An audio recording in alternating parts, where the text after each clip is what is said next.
The Moran Site has been a fixture on the Gulf Coast for years. As a little girl, you heard of the skeleton under the plexiglass, and not only, the Morans renowned for their art, but everyone liked to come and see what was lying underneath the house. The site was first found at the time of Camille in 1969. When they were doing some repairs to the foundations of the Moran Art Studio, they found some human remains at that point. My grandfather put in a glass floor for people from the community and around the state to come in and actually view the remains. People would line up all the way out the door to come in and see just a glimpse of what we had uncovered underneath the building. One of our graduate students talked with the Moran family, and they agreed to let us to go under the house. And so we looked at the remains that had been found back in 1969. And so we finished up that project in early 2004 and pretty much assumed that that was going to be the last of our contact with them. And then, of course, Katrina came along about a year and a half later.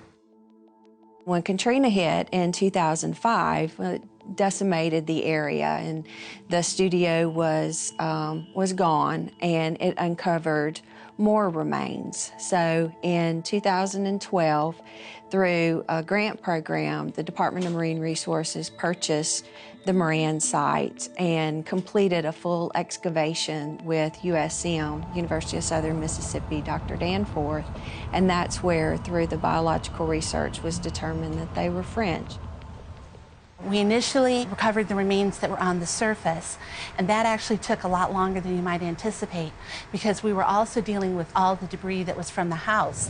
We essentially had to move the sand until we found evidence of human remains emerging on the area that was exposed at that point.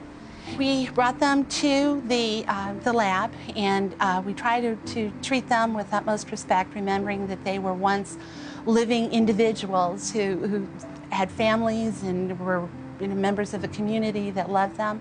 So we try to give them the respect that is due individuals, all human beings in that regard. We photographed them very extensively. We did complete inventories. We looked for pathologies, and we essentially tried to do all of the analyses that are possible today, working with human remains to reconstruct the lives of these individuals. The people who came to Biloxi at this time were brought over from France, and a few of them actually from places like Bohemia and other parts of Europe. The main thing was they had to be Catholic. But what happened was the Crown was essentially out of money after fighting too many wars, and they didn't have enough money to invest in developing the Louisiana colony. So they sold the job, shall we say, to a private entity. His name was John Law, and he was a Scotsman, and he was trying to bring Europeans over at the time. Out of the 32 individuals that we had, only 2 were females, and most of them were young adult males, and that makes sense because a lot of the individuals brought over were convicts. They were also soldiers, and so it would be a primarily male bias in terms of those jobs. We were able to look at a number of health markers on these individuals, and one of the things that we found was that they were relatively short. The males were about 5'4", and the females were about 4'10". And this reflects that when they were growing up, they probably had a lot of nutritional deficiencies, and especially of protein, and that would fit the fact that most of the people who were brought over were from the lower echelons of society, to put it nicely. It just didn't seem right to keep them in a university locker, that they deserved to be put back where they were found and in their resting place. So we had the feathers, the pomp and circumstance, everything that would make a Frenchman proud, and we reburied them in a full Catholic Mass.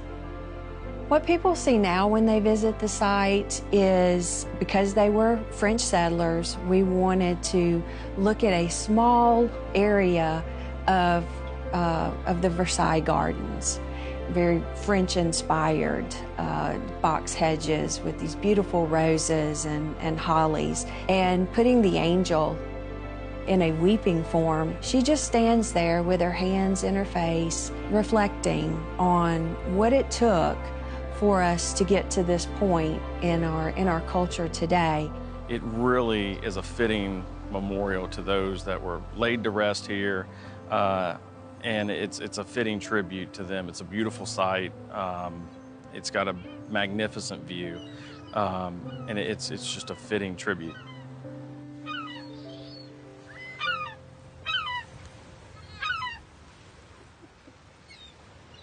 See more Mississippi Roads on MPB television or online at mpbonline.org/Mississippi Roads.